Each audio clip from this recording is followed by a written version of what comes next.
السلام علیکم ورحمۃ اللہ وبرکاتہ۔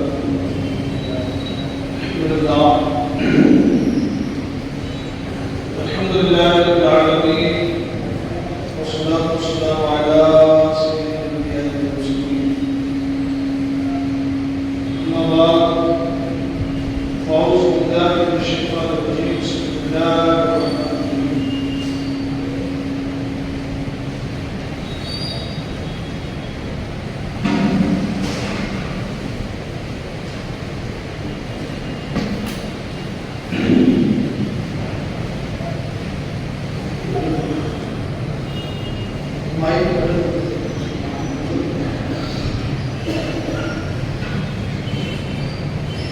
أعوذ بالله من الشيطان الرجيم، بسم الله الرحمن الرحيم۔ وإذا سمعوا ما أنزل إلى الرسول ترى أعينهم تفيض من الدمع مما عرفوا من الحق يقولون ربنا آمنا فكنا مع الشاهدين۔ آمنت بالله صدق الله العظيم صدق رسوله النبي الكريم والنبي الكريم ونحن على ذلك من الشاهدين والشاكرين والحمد لله رب العالمين۔ حضرات محترم، انتہائی جدت و محبت کے ساتھ آقا نامدار مدینے کے تاجدار احمد مختار رسولوں کے سالار سید ابرار نوری فدا حضرت محمد رسول اللہ صلی اللہ تعالی علیہ وآلہ وسلم کی بارگاہ اقدس پناہ میں با آواز بلند کے پاک کا ہدیہ پیش کرے۔ اللہم صلی علی سیدنا محمد وعلی آلہ والکرم وعلی آلہ وصحبہ وازواجہ وذریاتہ وآل بیتہ اجمعین برحمتک یا ارحم الراحمین۔ سورہ مائدہ کی آیتوں کا ذکر تفسیر کے حوالے سے جاری ہے۔ گزشتہ ہفتے ہم نے سماعت کیا تھا اللہ رب الجلال نے اپنے کلام میں اپنے قرآن مقدس میں ہمیں اور آپ کو ہر صاحب ایمان کو واضح طور سے ارشاد فرما دیا، اے ایمان والو، یہود ہرگز تمہارے موسم نہیں ہو سکتے، چاہے تمہارے بیچ میں رہ کر تم سے کتنی انسیت دکھائیں، کتنی محبت دکھائیں، مگر حقیقت میں وہ تمہارے مددگار نہیں ہو سکتے، تمہارے موسم کوئی نہیں سکتے۔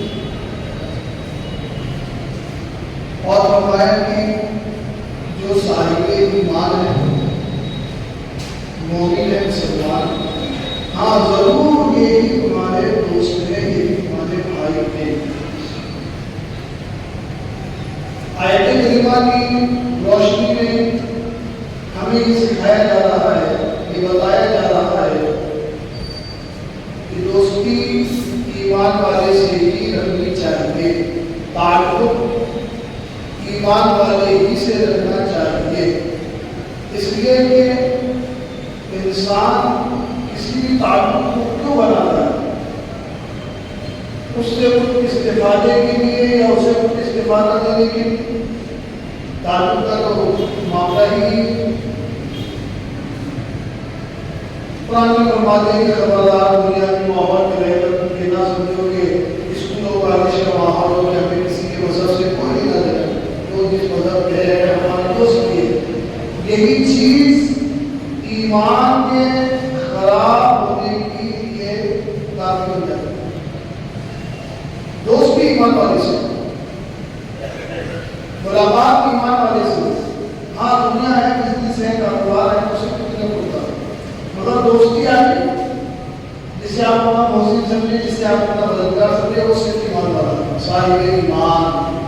اب جب بات ایمان کی آ جائے تو پھر دوسری کوئی چیز نہیں ہونا، اصلیت نہیں ہونا چاہیے، اصلیت نہیں، برادری نہیں، خانوادہ نہیں، صاحب ایمان، اس کا حسب و نسب کچھ بھی ہو، وہ اپنی شناخت کے لیے دنیا میں کسی بھی نام سے جانا جاتا ہو، وہ شیخ ہو، پٹھان ہو، سید ہو، کوئی بھی ہو، اگر ایمان والا ہے تو قرآن کے اندر وہ ایمان بدلتا ہے۔ دنیا میں یہ امتیاز ہم پیدا کرتے ہیں کہ وہ فلاں ہے، وہ فلاں ہے، وہ فلاں ہے۔ میں برادری کے حوالے سے بات کرتا ہوں، کسی نے اپنے آپ کو قریش کہہ دیا، کسی نے اپنے آپ کو شیخ کہہ دیا، کسی نے سید کہہ دیا، کوئی اپنے آپ کو پٹھان ہے، کوئی انسان ہے، کوئی کچھ۔ یہ شناختیں ہیں اپنے اپنے قبائل کی اختلاف کی شناخت کی۔ یہ شناخت جو ہے ہمارے اپنے قبیلے کی شناخت کے لیے یہ نام ہے کہ ہم شیخ ہیں، ہم پٹھان ہیں، ہم سید ہیں، ہم ساتھی ہیں۔ اس میں کوئی اختلاف نہیں ہونا چاہیے۔ ہاں اگر چاہے صاحب ایمان ہے ہمارا بھائی ہے، ایمان کی وجہ سے ہمارا مددگار بن سکتا ہے، ہم اس کو مددگار بن سکتے ہیں، ہمارے مسلم ہیں، ہم اس کے مسلم ہیں۔ تو قرآن واضح طور سے کہتا ہے خبردار ہو جاؤ، ہرگز یہود تمہارے ہمدرد نہیں ہو سکتے، ہرگز نہیں ہو سکتے۔ اور اس کی قرآن تو 1450 سال پہلے کہہ چکا ہے کہ یہود جو ہے ہرگز آپ کے مسلم نہیں ہو سکتے، مددگار ہمدرد نہیں ہو سکتے۔ اس کی آپ جھلک دیکھ لیجیے غزہ کے اندر، فلسطین کے اندر کس قدر مظلومین پر ظلم ڈھایا جا رہا ہے۔ آپ دیکھیے بڑے بڑے عمران خاموش بیٹھے ہوئے ہیں، کیا ایمان ہے، کیا لوگوں کے اندر باتیں ہیں درجہ۔ اگر آپ دیکھیں کہ یہ ظلم کرنے والے قوم کون ہے جو ہمارے فلسطینی مسلمانوں پر ظلم کیا جا رہا ہے، یہ ہرگز تم پر ہمارے ہمدرد نہیں ہو سکتے۔ قرآن کہہ چکا۔ آج ہم انشاءاللہ تفسیر کے حوالے سے ہمارا سورہ مائدہ کا سلسلہ جاری ہے، مگر پاروں کے اعتبار سے آج ہمارا 7واں پارہ شروع ہے تفسیر۔ 6 پارے الحمدللہ ہم نے سن چکے ہیں، اور کبھی کبھی گائے بتائے کوئی خاص موضوع پر ایک آدھ ہفتے کو تعارف کیا جاتا ہے تاکہ وہ موضوع ہے اس موضوع پر گفتگو ہو، اور باقی پھر الحمدللہ یہ سلسلہ جاری ہے۔ آج سے انشاءاللہ پارے کے اعتبار سے 7واں پارہ شروع ہے، سورہ مائدہ کی ہے۔ رب ارشاد فرماتا ہے وَإِذَا سَمِعُوا مَا أُنزِلَ إِلَى الرَّسُولِ، اور جب سنتے ہیں جو رسول کی طرف اترا، تَرَىٰ أَعْيُنَهُمْ تَفِيضُ مِنَ الدَّمْعِ، ان کی آنکھیں دیکھو کہ آنسوؤں سے بہہ رہی ہیں، مِنَ الدَّمْعِ فَعَرَفُوا الْحَقَّ، اس لیے کہ وہ حق کو پہچان گئے۔ یقولون، پھر وہ کہتے ہیں اے ہمارے رب ربنا آمنا، ہم ایمان لائے۔ قرآن مقدس میں سورہ مائدہ کی یہ آیت نمبر 83 ہے۔ اس آیت کریمہ کے تعلق سے مفسرین فرماتے ہیں کہ جب حبشہ کی طرف ہجرت کرنے والے صحابہ کرام نجاشی کے دربار میں جمع تھے اور مشرکین مکہ کا وقت بھی وہاں موجود تھا، اس وقت نجاشی نے حضرت جعفر طیار رضی اللہ تعالیٰ عنہ سے عرض کی کیا آپ کی کتاب میں حضرت مریم کا ذکر ہے؟ قرآن میں حضرت جعفر طیار سے نجاشی نے سوال کیا کیا آپ کی کتاب میں قرآن مجید میں حضرت مریم کا ذکر ہے؟ حضرت جعفر رضی اللہ تعالیٰ عنہ نے فرمایا قرآن میں ایک تم ذکر کی بات کرتے ہو؟ جعفر طیار فرماتے ہیں کہ قرآن مجید میں تو مکمل سورہ ہی حضرت مریم کے نام سے، سورہ مریم۔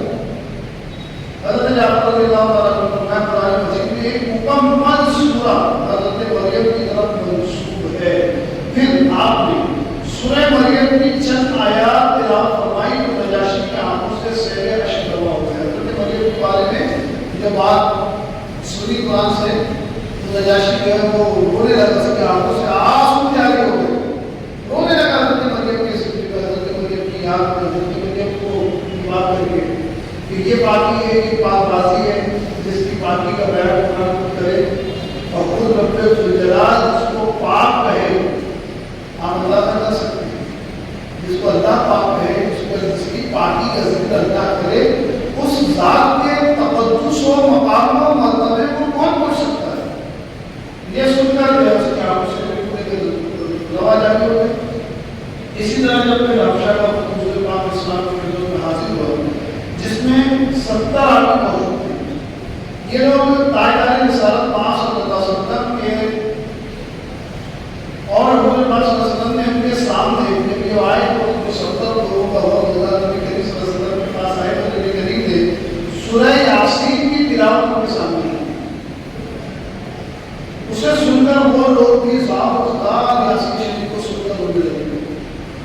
یاسین شریف بڑی پیاری سورہ ہے قرآن مجید کی. ہم وہاں ہم سنتے ہیں کہ ہر جاندار کا دل ہوتا ہے اور دل کا مقام بادشاہ کی طرح ہوتا ہے. تو قرآن میں بھی دل ہے یاسین شریف. قرآن کی زینت ہے یاسین شریف، اس کا دل ہے. تو قرآن کا دل ہے یاسین. اس میں اللہ تعالیٰ کبھی ترجمہ پڑھا کرے یاسین شریف. میں ہمیشہ آپ کو یہ دعوت دیتا ہوں، یہ ترغیب دلاتا ہوں کہ آپ قرآن بھی پڑھو، اس کے ترجمے کو بھی پڑھو. رسول ایمان شریف رکھا ہوا ہے مسجد میں، کبھی پڑھا کرنے کی جو آیت کا ترجمہ ہی وہ آپ کو رسو آئے گا. ذرا دیکھو یاسین شریف کے اندر کتنی پیاری باتیں اللہ تبارک و تعالیٰ نے کیسی کیسی چیزوں سے آگاہ بھی کیا ہے، تنبیہ بھی کیا ہے، اور بشارتیں بھی ہیں، اللہ کے خوف کی باتیں بھی ہیں. دل پسی جاتا ہے، واقعی دل کھنچتا ہے اللہ کی طرف. یاسین کا ترجمہ سنیے پڑھیں آپ. تو یہ 70 وقت جو آیا تھا حبشہ سے، یہ سن کر یاسین شریف کی تلاوت کو وہ بھی ذات پتا ہوگا. اس آیت میں ایک واقعات کی طرف اشارہ ہے کہ انہیں سب کے متعلق فرمایا گیا جب یہ لوگ ان کو سنتے ہیں کہ رسول کی طرف. یہ جو دو باتیں میں نے آپ کے سامنے اس کی شان رسول کے حوالے سے عرض کی کہ ایک وقت جو نجاشی طرف گیا تو نجاشی جو تھا اس نے حضرت جعفر طیار رضی اللہ تعالیٰ صاحب رسول ہیں جب ان سے کہا کہ کیا تمہارے قرآن میں مریم کا بھی ذکر ہے، تو حضرت جعفر طیار نے اس نے مریم کی کے حوالے سے کچھ آیتیں پڑھ کے سنا جس کو وہ سن کر جواب بتا دیا. ایک وقت آیا حضور پاک کی بارگاہ میں، حضور پاک نے یاسین شریف سنائی. اس وقت نے بھی ہزاروں بار یاسین کو سنا اور رونے لگا. آپ اس سے کیا سمجھیں؟ قرآن سے محبت کرنے والوں کا ذکر قرآن فرما رہا ہے. جو لوگ قرآن کو سن کے روتے ہیں یا قرآن کی تلاوت کو پڑھتے ہیں، وہ پڑھتے اور روتے ہیں، ترجمہ نہ سمجھتے ہیں، یا کم سے کم کسی اچھے لہجے والے کو سن کر ان کے آنکھوں سے آنسو جاری ہوتے ہیں. تو یہ ان کے اندرونی ایمان کی کیفیت ہے کہ وہ قرآن کو سن کر رو رہے ہیں آنکھوں سے، ان کے آنکھوں سے آنسو جاری ہو رہے ہیں. ان کے ایمان ہے ایسے کہ قرآن سے ایسی محبت کرنے والے بھی گزرے ہیں جنہوں نے قرآن کو سن کر روتے تھے. سنتے تو روتے تو سمجھ کچھ نہیں آ رہا، پر اللہ کا کلام ہے، آنکھوں سے آنسو جائے گا اللہ کا کلام سن کر.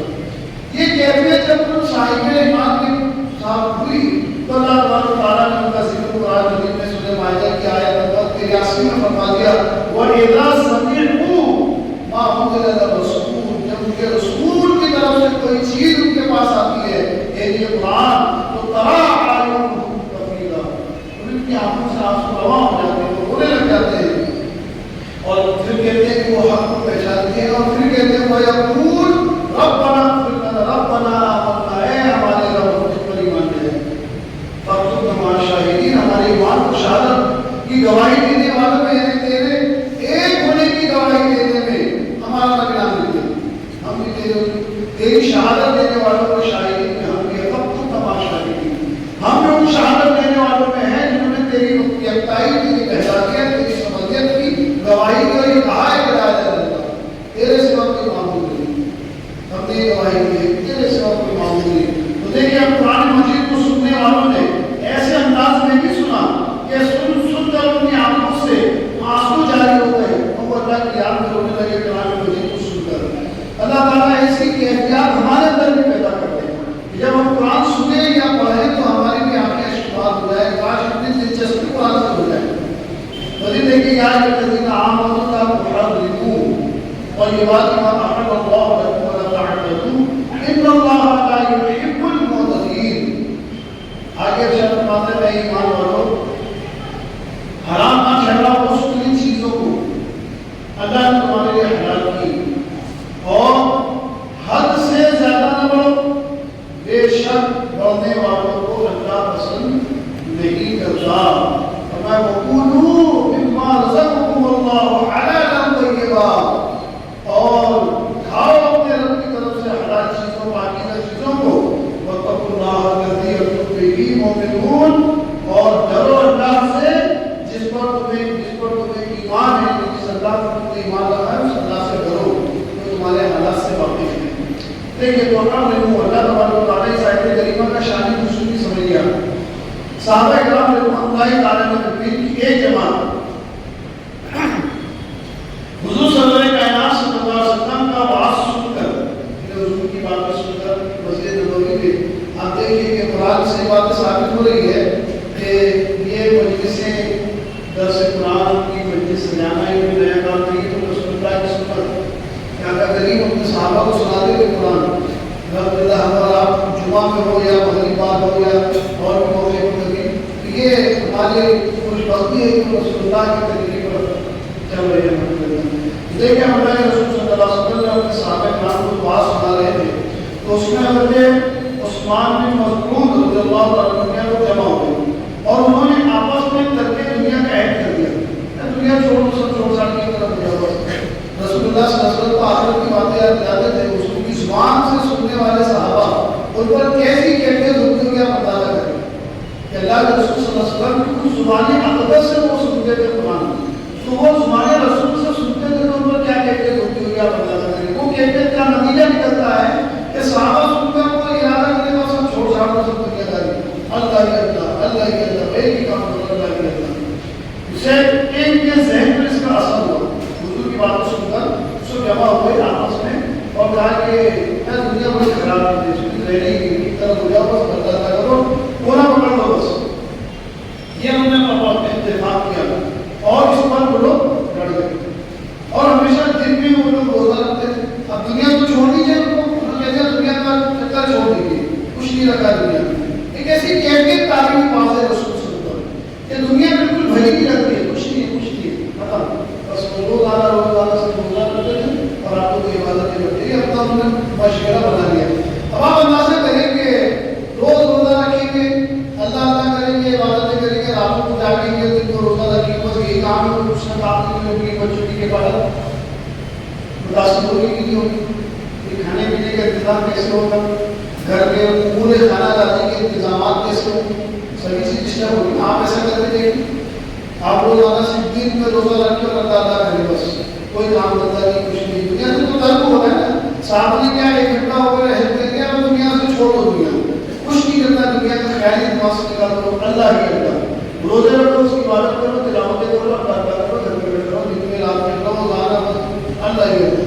اب کوئی قصبے معاش نہیں، بچوں کا خیال نہیں، گھر پریوار کا خیال نہیں، پورے خانہ داری متاثر، ظاہر ہے کہ روزانہ کی زندگی متاثر ہوگی. کہاں سے انتظام ہوگا؟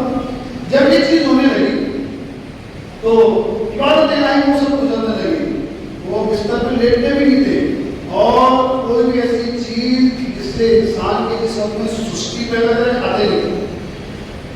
اور دوسری چیز عورتوں سے جدا ہو جاتے تھے، شادی شدہ ہوتے تھے، یعنی اس لذت کو بھی حاصل نہیں کرنا. یہ لذت طبعی ہے، اس لذت کو بھی حاصل نہیں کرنا پتا. عورت سے بھی منہ پھیل گیا، عورت سے بھی پیٹ پھیل گیا، بالکل کچھ نہیں، دنیا سے بالکل الگ طرح.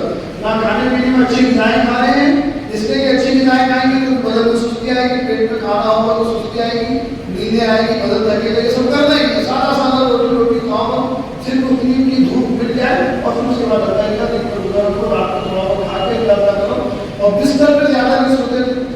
ظاہر ہے کہ انسانی جسم ہے، تھکاوٹ اس کو ہوگی، اور ایک دم سے جسم کو اس کی کیپیسٹی، اس کی طاقت سے زیادہ استعمال کریں گے، جاگیں گے، زیادہ بیٹھیں گے، زیادہ ہی عبادت کریں گے، تو ظاہر ہے کہ انسان کے جسم میں یہ ایک اثر تو آئے.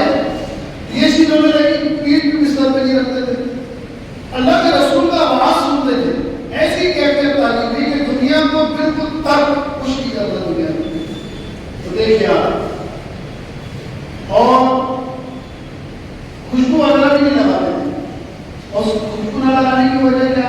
لوگ مائل ہو گئے تھے، ارے کیا خوشبو لگایا آپ نے، کیا بہترین خوشبو آپ نے. تو اتنا بھی تعلیمی جملہ سننا پسند نہیں. میرا جتنا سکون بول رہا ہوگا اتنا سکون خوشی ہوگا کہ بڑی اچھی خوشبو لگایا تو بڑی اچھی لگی. پھر انسان کہتے ہیں نا آپ نے فلاں جگہ سے لایا، اپنے بھی لایا، اپنے بھی لایا، پھر تھوڑی سی بات ہو جاتی. تو کوئی ہماری طرف مائل ہی نہ ہو کہ اس سے کوئی بات کرے، سب چھوڑ دو اللہ ہی اللہ کرو. یہ مطلب ان کا حال تھا. قرآن کی کیفیت بیان کر رہے ہیں، انہوں نے سب چھوڑ دیا. اس پر یہ آیت کریمہ نازل ہوئی اور سی یا الذین آمنوا لا تحرموا طیبات ما احل اللہ لکم ولا تعتدوا. اے ایمان والو، جو چیز اللہ نے تم پہ حلال کی تم کام پہ حرام کیوں کر رہے ہو؟ اللہ نے تو تم کو نہیں کہا کہ دن کو روزہ رکھو. اللہ نے تم کو دن میں کھانا حلال کیا ہے، اور جو جسم کی جو غذا ہے آپ اس کو دیکھیے، کھانا کھائیے. روزہ تو صرف رمضان کا فرض کیا اللہ نے، روز کے روزے پر نہیں کیا اللہ نے کہ آپ چلے روزہ رکھنے کے لیے اور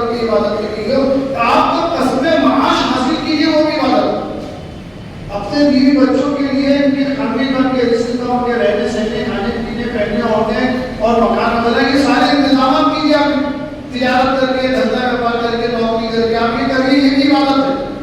تو اللہ نے آپ پر حلال کر دیا ہے کہ آپ روزی روزگار کے لیے نکلیں اور روزی تلاش کریں. یہ حلال ہے آپ کے لیے. جو چیز اللہ نے تم پر حلال کر دی تم اپنے آپ پر حرام کیوں کیوں بیٹھے؟ اور دنیا میں اس طرح جینا اللہ نے تم پر حلال کر دیا. ایسا نہیں ہے کہ دنیا اپنی جگہ ہے، وہ دنیا بری چیز ہے، بری جگہ ہے، بجلی کی جگہ ہے، کوئی اپنی جگہ ہے، مگر اس کا یہ مطلب نہیں ہے کہ بس سب اللہ یہ کرو باقی کے کام چھوڑ دو. یہ تو اللہ نے تم پہ حلال کر دیا ہے دنیا داری. تو دنیا داری وہ جو شریعت کے مطابق دنیا داری دیکھیے، کھانے پینے کا انتظام کرنا دنیا داری ہے، بیوی بچے کرنا دنیا داری ہے، رشتے داریاں کرنے سب دنیا داری ہے. اس میں آخرت کو تعلق نہیں ہے، مگر ان کے ساتھ اس کے سلوک کے ساتھ یہ برتاؤ کرنا یہ آخرت کے لیے بہترین چیز ہے. تو تم انہی دنیا میں رہ کر دنیا داری کر کے بھی تم آخرت کو بنا سکتے ہو. جس کے حلال کماؤ، جس کے حلال کھلاؤ، آخرت بہتر ہوگی. لوگوں سے اچھے تعلق بناؤ، آخرت بہتر ہوگی. بھائی بندی قائم رکھو، آخرت بہتر ہوگی. رشتے داروں کے ساتھ اچھا سلوک کرو، آخرت بہتر ہوگی. بیوی بچوں کے صحیح حقوق بجا لاؤ، آخرت بہتر ہوگی. یہ کرو. اس کا مطلب یہ نہیں کہ دنیا چھوڑ دو، یہ اللہ نے تم پہ حلال کیا ہے. اور دوسری چیز آپ دیکھیں کہ انہوں نے یہ تو کیا ہی تھا، اور وہ غذائیں بھی کھانا اپنے آپ کو لوگ دیتے اپنے آپ کو موت میں صدر جس نے کہتے ہیں اچھی غذائیں کھانا. کچھ دن چھوٹے سادہ سادہ کھانا کھاتے تھے. اور آج اس طرح بھی اشارہ کرنا ہے کہ اللہ نے آپ کو کہاں کہا کہ مت کھاؤ مرغوں کو سکتا. اللہ نے استطاعت دیا تو اچھے کھانے بھی کھاؤ، لذیذ کھانے بھی کھاؤ. اللہ نے حرام نہیں کیا آپ کو. تو آپ بھی سمجھ بیٹھے کہ بھائی ہم اچھے کھانے نہ کھائیں، بس روٹی سوکھی کھائیں، جو کہ ترکے دنیا کرتی ہے. انہوں نے یہ اپنا مزاج بنا دیا. تب صحابہ اللہ تعالیٰ نے اپنے محبوب کو آیت دی کہ اپنے پیاروں سے کہو کہ تم عبادت اور زہد و تقوی میں ایسا مت کرو کہ چیزوں کو اللہ نے حلال کر کے تم اپنے آپ پر اسے حرام کیے بیٹھے. یعنی اجتناب ایسے کر رہے ہو حلال چیزوں سے گویا وہ حرام ہے، ایسا مت کرو. ایسے ہی اجتناب مت کرو. دیکھیں صحابہ کی زندگی سب چھوڑ دیا. عورت کے بعد بھی جو ہے جو حاجت تباہی کے لیے شادی شدہ لوگ بھولی، حالانکہ قرآن نے کہا اس میں کوئی منع نہیں. یہ تو آپ کی فطرت ہی کے تقاضے کے تحت ہی تو عقد کیا گیا. آپ کا جو حاجت تباہی آپ کی ہے وہ تو آپ کہاں کرو گے اس کو پوری؟ حلال طریقے سے آپ کی حاجت تباہی کا بھی اسلام نے خیال رکھا ہے، اور وہ آپ کو زوجہ دے دیا. آپ اپنی حاجت تباہی کو اپنی زوجہ کے ساتھ پوری کیجیے. مگر صحابہ نے جب حضور کا آواز سنا تو دنیا سے اتنی نفرت ہو گئی کہ عورت سے بھی پیٹ پھیر دیا. جبکہ قرآن کہہ رہے وہ حلال ہے تمہارے لیے، تم اپنے اوپر حرام کیے بیٹھے. تو اسی میں ایک تنبیہ اللہ نے فرمایا کہ تم جن چیزوں کو اللہ نے حلال کیا ہوا ہے تم انہیں اپنے آپ پر حرام مت کرو. یہ بہت خوشبو وغیرہ بھی جائز ہے، چکنے کی کھانے کی چیزیں جائز ہے، گوشت وغیرہ کھانے کی چیزیں، یہ سب جائز چیزیں کھانا جائز طریقے سے. تو قرآن ان کو متنبع فرماتے ہوئے کہہ رہا ہے کہ اے میرے پیارے رسول کے پیارے صحابہ، تم نے دنیا کو ترک کرنے کا مطلب یہ سمجھ لیا کہ دنیا میں رہ نہیں دیا کچھ نہیں، بس کھانا پینا کی ساری چیزوں کو برکت دیا. نہیں، دنیا ترک کا ایک صحابی نے انہوں نے حضرت کی یاد آ گئی بات. ایک صحابی نے جب حضور کی یہی بات سنا دنیا کے حوالے سے کہ دنیا اتنی بیکار چیز ہے، تو بڑا دل ان کا ہو گیا دنیا سے بچا. انہوں نے کہا یا رسول اللہ صلی اللہ علیہ وسلم، ہم چاہتے ہیں دنیا مگر اتنی بیکار کر کے سارے معاملات بچوں کی کفالت وغیرہ یہ سب اس طرح ہوگا، میں بھی دنیا سے اپنے آپ کو خیرات دینا چاہتا ہوں، یہ ساری ذمہ داریاں میں بھی چھوڑ دیتا ہوں، دنیا سے ایک کنارہ پر کشی کرتا ہوں.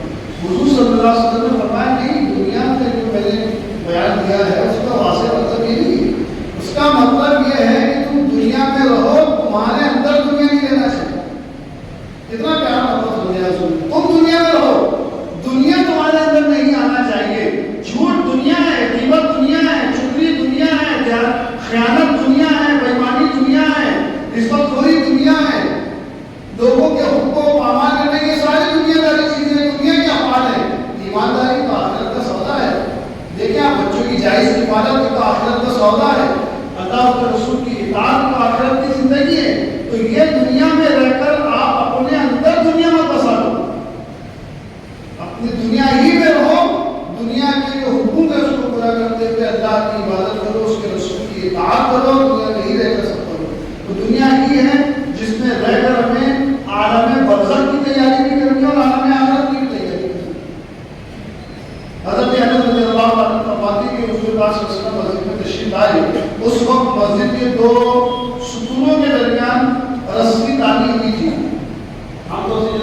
اگر لگانے سے رسی بنی تھی 150 سے رسی تان دی گئی تھی. آپ صلی اللہ علیہ وسلم نے ارشاد فرمایا یہ کیا ہے؟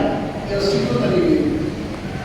تو صحابہ کرام رضی اللہ تعالیٰ عنہم نے بات کی کہ یہ حضرت زینب رضی اللہ عنہ کی رسی ہے، وہ نماز پڑھتی ہے، اور جب ان پر تھکن یا سستی طاری ہوتی ہے تو اس رسی کو پکڑ لیتی ہے. تو سید المرسلین صلی اللہ علیہ وسلم نے ارشاد فرمایا اس رسی کو کھول دو.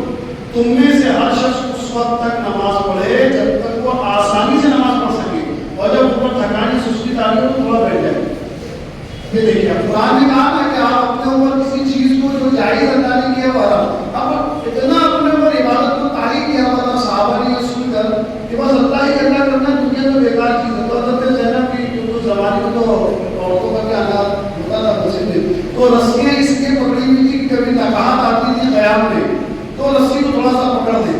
اب آپ اندازہ کریں کہ وہ عبادت کتنی کرتے ہوں گے، کتنی دیر ان کا قیام ہوتا ہوگا، کتنا ان کا رکوع سجود ہوتا ہوگا، کتنی نمازیں وہ پڑھتے ہوں گے، کتنا اللہ کا ذکر کرتے ہوں گے کہ ان کا بدن تھک جاتا ہے اللہ کی عبادت کرتے کرتے.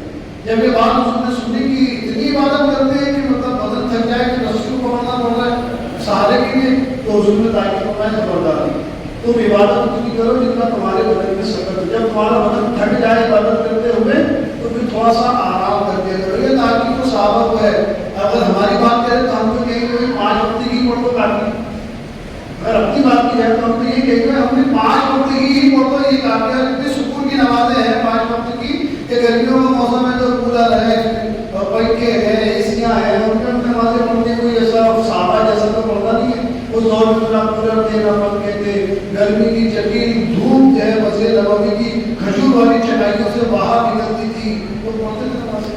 تکلیفیں تھی، روزگار کی طرح نہیں تھا. آج کے خالیہ تو پہلے کوئی انتظام نہیں مگر عبادتوں کے پکے تھے. بلکہ یوں کہا جائے کہ جو وہ کچی مسجدوں کے پکے نمازی، یوں کہا جا سکتا ہے بہتر، کچی مسجدوں کے پکے نمازی آج پکی مسجدوں کے کچے نمازی. یہ سچائی ہے. تو یہ عبادتوں پر ذوق تھا صحابہ کرام کا کہ اپنے بدن کو اللہ کے ذکر میں اس کی عبادت میں اتنا تھکا دیتے تھے کہ انہیں سہارے کی ضرورت ہوتی. اتنا لمبا قیام تو ہم سمجھتے کبھی نہیں کیا ہوگا کسی نے اپنی عمر میں اتنی دیر اللہ کے لیے قیام کرتا ہوگا. کسی نے نہیں کیا، قیاس بھی نہیں کر سکتے کہ کسی نے کیا ہوگا. اندازہ کرے آپ کے جوان بدن ہے اور نہ کہاں داری اللہ کی عبادت میں رسیوں کو پکڑنا پڑ رہا ہے. یہ تو عورتوں کی عبادت کا حال تھا. اور صحابہ کا آپ نے سنا اوپر کی طرف سنتے کہ صحابہ کرام تو مسجد ہی چھوڑتے تھے اللہ کے رسول کا بیان سننے کے بعد. انہوں نے سمجھ لیا تھا کہ دنیا کوئی کام کی چیز نہیں ہے یہاں رہ کر. یہ تھا ان کا ذہن سوچ. پھر رسول اللہ صلی اللہ علیہ وسلم نے تربیت کی کہ اپنے اندر دنیا کو بسانا نہیں ہے. دنیا میں رہو، اپنے کاروبار کرو جس کے حلال کماؤ، اپنی روزگار میں بھی رہو، اپنی بیوی بچوں کی کفالت بھی کرو اور اس کے بعد اللہ کی عبادت کرو. کہ اللہ نے جو فرض کیا وہ صرف 5 ہے بس. فجر ظہر اصل مغرب عشاء صرف اتنی نمازیں آپ پر فرض ہیں. اس کو کسی بھی طرح آپ کو پڑھنا ہے. کاروبار میں سے ٹائم نکال کے پڑھنا ہے، مریض ہے تب بھی پڑھنا ہے، مسافر ہے تب بھی پڑھنا ہے. یہ 5 وقت کی اس میں کوئی رعایت نہیں ہے، اس میں کوئی تبدیلی نہیں ہو سکتی اور اس میں کوئی کمی بھی نہیں ہو سکتی، زیادتی بھی نہیں ہو سکتی. اللہ نے کہہ دیا 5 وقت کی خطبہ پڑھو. آج اس کا فضل دیکھے آپ، یہ ضرور ہے کہ اس کا فضل دیکھیں. سب جانتے ہیں کہ معراج کی رات اللہ کے رسول صلی اللہ علیہ وسلم پر اللہ تعالیٰ نے 50 نمازیں فرض کی. 50 کی 5 نہیں اور ان کا پر 50 تھی. یہ رسول اللہ صلی اللہ علیہ وسلم نے حضرت موسیٰ علیہ السلام کے مشورے پر 9 مرتبہ جا کر 5 اللہ سے معاف کروائی. 45 معاف ہو گئی. مگر اللہ کا وعدہ دیکھیا، اللہ کا وعدہ دیکھیا فرماتا ہے کہ اے پیارے محبوب ہم نے کی تھی تمہاری امت پر 50 نمازیں، تمہاری سفارش سے کرتی 5، مگر آپ کا کوئی امتی 5 پڑھے گا تو ہم 50 کا ثواب دیں گے. یہ شان اللہ نے دی کیونکہ قریبی وہ قریب ہے. اور قریب کی تعریف یہ ہے کہ وہ جو دینے کا ارادہ کر لیتا اس کو کبھی نہیں کرتا. اس نے تو 50 کا ارادہ کر لیا تھا، اگرچہ اس نے وہاں 45 کر دی مگر دے گا 85 کا ثواب. آپ 5 پڑھیں گے اللہ 50 کا ثواب آپ کو عطا کرے گا. اللہ کرے 50 نمازیں ہم حاصل کر لیتا ہے. دیکھیں حضرت انس بن مالک رضی اللہ عنہ کی روایت میں سنی اور اسی بات حضرت عبداللہ بن عمرو بن عاص رضی اللہ عنہ فرماتے ہیں کہ میں ہمیشہ روزے رکھتا تھا اور ہر رات قرآن کی تلاوت کرتا تھا. دیکھیں دن میں روزہ رکھتے تھے، رات کو قرآن پڑھتے تھے. ایسی عبادت کا ذوق پیدا ہو گیا. واضح رسول کو سنتے تو دن میں ہمیشہ روزہ رکھتا تھا، رات کو تلاوت کیا کرتا تھا. صحابہ کو پتہ چلا ہوگا کہ عمرو بن عاص جو ہے وہ ایک صحابی رسول ہے، عبداللہ بن عمرو بن عاص، حضرت عبداللہ جو حضرت عمرو بن عاص کے بیٹے ہیں، ان کا ذکر ہوا رسول اللہ کی بارگاہ میں، یا رسول اللہ عبداللہ عمرو بن عاص جو ہے وہ دن بھر روزہ رکھتے ہیں، کوئی دوسرا کام ہی نہیں ہوتا، بس روزہ رکھیں گے اور رات رات قرآن پڑھیں گے، نگاہت ختم ہو گئی، دبلے پتلے سے ہو گئے، کمزوری سے آ گئی، ظاہر ہے بدن کچھ کھائے گا پیے گا نہیں، روز روزہ رکھیں گے تو نگاہت کو باہر آئے گی، اور کوئی دوسرا کام بھی نہیں ہے، بس یہ کام کیا جاتا ہے۔ رسول اللہ صلی اللہ علیہ وسلم نے کہا کہ عبداللہ بن عمرو بن عاص کو میرے پاس لاؤ۔ حضور پاک علیہ السلام نے اپنے خدمت اقدس میں بلوایا، حضور کے پاس حاضر ہوا، آپ صلی اللہ علیہ وسلم نے اس سے فرمایا مجھے خبر ملی ہے کہ تم ہمیشہ روزہ رکھتے ہو اور ہر رات قرآن پڑھتے ہو۔ یہ رسول اللہ پوچھ رہے حضرت عبداللہ بن عمرو بن عاص سے، حضرت عبداللہ بن عمرو بن عاص سے پوچھ رہے ہیں کہ اے عبداللہ مجھے خبر ملی ہے کہ تم روزانہ دن میں روزہ رکھتے ہو اور رات رات قرآن پڑھتے ہو۔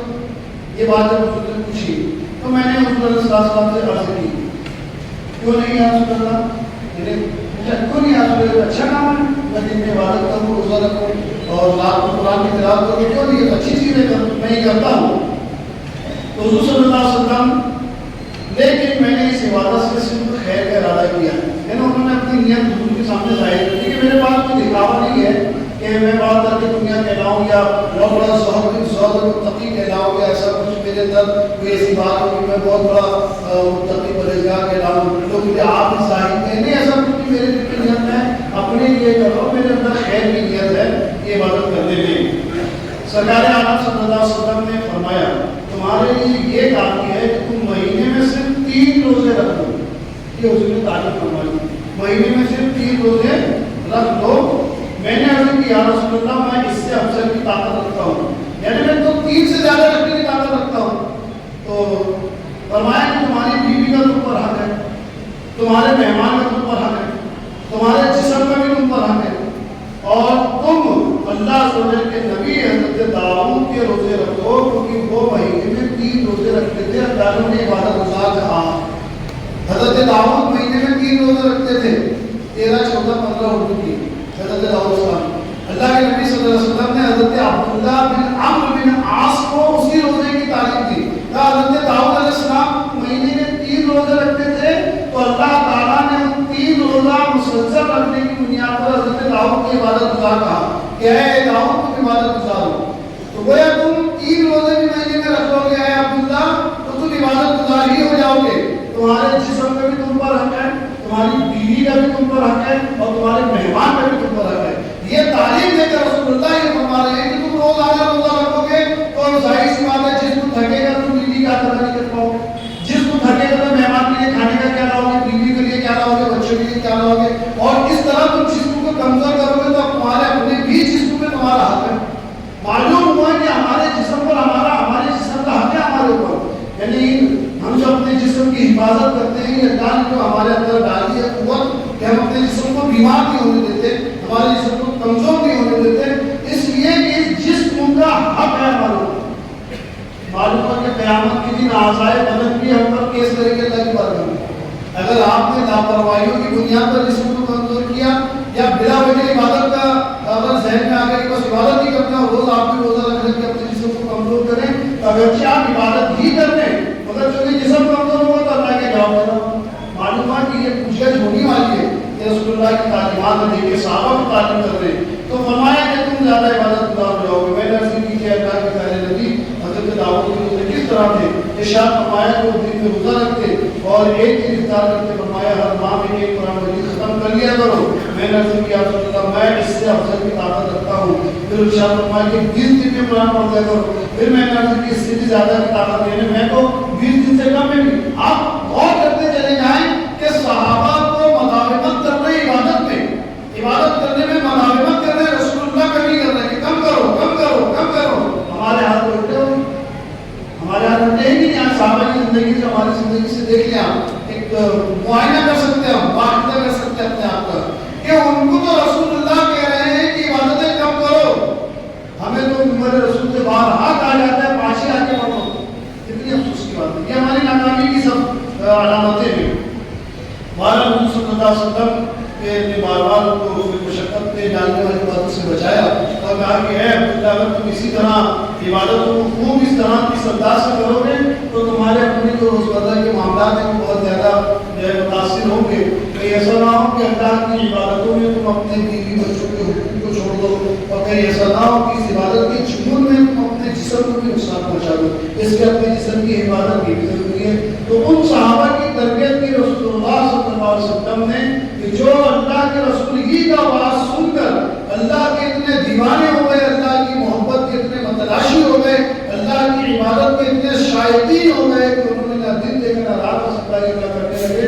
تو رسول اللہ نے ان کی تعلیم اور قرآن نے بھی کہا کہ محبوب اپنے پیارے صحابہ سے کہو کہ وہ اتنی عبادت نہ کریں, اپنی جسم کی نکات کو بھی دیکھیں, اپنے ٹائم کو سیٹ کریں عبادت کے معاملے میں, تجارت بھی کریں, کوئی بھی بچوں کے حقوق کو بھی دیکھیں, مہمانوں کے حقوق کو دیکھیں. تو یہ تھے ہمارے صحابہ کرام اور یہ تھے اللہ کے پیارے رسول صلی اللہ علیہ وسلم کے جان نثار کہ جنہوں نے دین متین سے اتنی محبت کی, اللہ سے اتنا پیار کیا, اتنی محبت کی اور اپنے پیارے محبوب صلی اللہ علیہ وسلم سے اتنی محبت کی کہ ہر آن اللہ اس کے رسول کی کتاب کی کو دیکھتے. اپنی زندگی کے انہوں نے مقصد پر اللہ اس کے رسول کی کتاب بنا لیا تھا. وہ اپنے آپ سے اپنی زندگی نہیں جیتے تھے, ان کی زندگی میں بھی سب تھا جو آج ہماری اور آپ کی زندگی میں. یہی وہ شب ان کے پاس بھی تھا جو آج ہمارے پاس ہے. اس زمانے میں وہ بھی جیسے جیسے دوسری کما لیتے تھے, کھاتے تھے, پیتے تھے, ہم بھی کما لیتے, کھا لیتے, پی لیتے, کوئی فرق نہیں ہے. ایسا کچھ نہیں کہ صحابہ کے دور میں 24 گھنٹے سے زیادہ گھنٹے کا دن اور رات تھی اور ہمارے دور میں 24 گھنٹہ کام ہو گیا, سب کچھ نہیں. یہی 24 گھنٹے صحابہ کو بھی ملے تھے, یہی 24 گھنٹے ہمارے پاس بھی, یہی سردی گرمی بارش صحابہ کے پاس بھی تھی اور یہی سردی گرمی بارش ہمارے پاس بھی ہے. اور اگر آپ تاریخ کے آئینے میں موازنہ کریں گے تو بہت بڑا فرق دیکھیں گے کہ ان صحابہ کرام کی زندگی میں آج کا کھانا تھا تو کل کا نہیں تھا, آج کا کھانا کل کا نہیں تھا, بلکہ بعض صحابہ کے بعد دوپہر کا تو شام کا نہیں تھا. اس قسم پرس کے عالم میں بھی وہ عبادت کے پکے تھے. آج ہمارا حال ہے کہ ہمارے گھر میں کم سے کم مہینے کا تو بھرا ہوا تھا, کم سے کم ایسی بھی کیٹیگری کا کتنا بھی غریب ہو, اس کے بعد ایک ہفتے کا راج ضرور ہے. اس کو ایک ہفتہ فکر نہیں کرتے, اس نے کمایا پکا رہا ہے, ایک ہفتے کا راج سب سے پہلے بھر دیں, پھر اپنا روزانہ کما رہا ہے. اس کو بے فکری ہوگی کہ میرے گھر میں ایک ہفتے کا راج آ گیا, بس روزانہ جو بھی سبزی منڈی ہے وہ لانا ہے, اور وہ لانا ہے برابر کھاتا ہے, مرغے کھا رہا ہے, بکرے کھا رہا ہے, بڑے کا کھا رہا ہے, سب کھا رہا ہے. وہ غریب مزدوری کر کے کما دما کے کسی بھی طرح, کسی کے آج آپ کی معلومات میں ہے کسی کے بھی کسی کا دوپہر کا نہیں پتا ہو, اس نے ناشتہ کر لیا, آج اس کے بعد دوپہر کا نہیں لیا, دوپہر کا کھا لیا, اس کے بعد رات کا نہیں انتظام. کہیں ایسا کوئی غریب آپ کی نظر میں دیکھنے میں آیا؟ بلکہ آپ کو عجیب و غریب خبریں ملیں گی. آپ تو بہترین اپنے گھروں میں ہفتے دو ہفتے کا محنت کر کے کما کر رکھتے ہیں. جو بازاروں پر یہ پیشہ ور فقیر ہے نا, ان کے پاس پراپرٹی ملے گی آپ کو. یہ حال ہے جو پیشہ ور فقیر ہے, جو مانگنا جنہوں نے اپنا اصول بنا لیا اور اپنا دھندا بنا لیا, ان کے پاس پراپرٹی ملے گی آپ کو. دیکھیے آپ کے پاس ایسا موبائل نہیں ملے گا, مانگنے والے کو موبائل کو بار کوڈ ہے بھائی, ان کے بار کوڈ پہ بھی لکھ دو. یہ حال ہو گیا فقیروں کا. یہ خبریں ہیں صحیح ہے کہ فقیروں کے پاس بار کوڈ ہے, آپ کے پاس چھٹے نہیں ہے دینے کے 5 دن تو موبائل پہ ڈال دو. یہ حال ہے. اللہ رحم کرے ہماری قوم کا. جس قوم میں لوگ مانگ کر کھاتے ہوں اس قوم کا مستقبل کبھی کامیاب نہیں ہو سکتا. یہ رسول اللہ صلی اللہ علیہ وسلم کی بات ہے. اللہ کے رسول صلی اللہ علیہ وسلم نے خودداری سکھائی ہے, ایمان والوں کو خبردار کسی سے مت مانگو, دست سوال صرف اللہ کی بارگاہ میں رکھو. کسی انسان کے سامنے دست سوال نہیں رکھنا چاہیے. محنت کرو, مشقت کرو. صحابہ نے پیٹ کو کاٹ کے کسی کے سامنے سوال نہیں کیا. کیا وہ رسول اللہ کے پاس جا کے سوال کرتے تھے, سرکار آپ کے پاس تو بڑے بڑے لوگ آتے ہیں, آپ کہتے ہو کہ ہمارے پاس آج دوپہر کا کھانا نہیں ہے, برداشت نہیں سفر کیا, دست سوال کسی کے سامنے نہیں کیا. کبھی کرنا چاہیے. بے عزتی کی زندگی جی رہے لوگ پیشاور قبیل بن کر, اور ہمیں بھی تاکید مت کیا کرتے تھے. اللہ کے رسول نے بھی منوایا کہ جو ہٹا کٹا ہے, جو بلا وجہ بھیک مانگ رہا ہو, اس کو مت کیا کرو. شریعت کا میرا مسئلہ ہے, کسی وقت بتاؤں گا. کیا میری بارگاہ میں دعا ہے مولا تعالیٰ ہم سب کو قرآن و سنت کے مطابق زندگی گزارنے کی توفیق عطا فرمائے, اور ہم سب کے کاروبار میں خوب برکتیں حلال